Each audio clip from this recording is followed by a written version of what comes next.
I think I'll just do a couple more of these. Right, I'm going to do a couple more of these. So these are just kind of descriptor videos. So let's look at homework right now. So here is sort of a rundown of how to use the homework page to get around and know what to do. Right?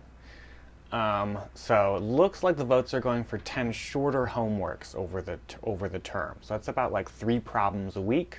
So I set that page up. If it changes, I have the long homework page ready to go. So not a concern. Okay, so when you're doing homework assignments, you always go to this page, and here are just some guidelines, right? So how to get extra credit on any homework. It's the same for any extra homework, right? Spreadsheet, if you submit it as a spreadsheet, 1 point extra credit automatically if it's done right. If you do it as a Jupyter Notebook, that's just 3 points extra credit right off the bat. So that's extra credit. Due dates kind of can keep on track with this. So the due dates, since it's 10 homeworks and there are 10 weeks in the term, once the term starts, there is a homework due by midnight every Friday.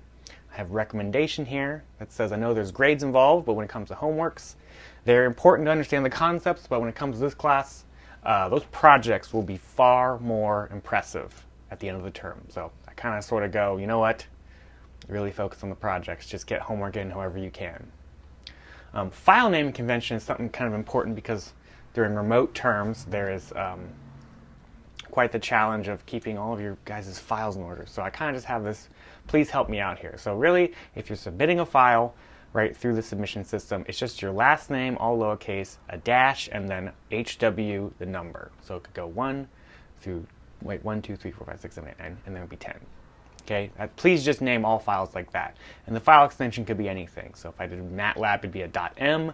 You could have .pdf. You could have .xlx. However you want to decide to do it. So when you want to go to a homework, right, they're all Google Forms. And the due date's right there. You can make a calendar, keep yourself on track. But when you go to one, you just, you go to your homework, like it says right here. So this one's just simple calcs. Here are 3 little problems to do, right? So then add the file and then hit submit, and then you'll be done with one of the homeworks.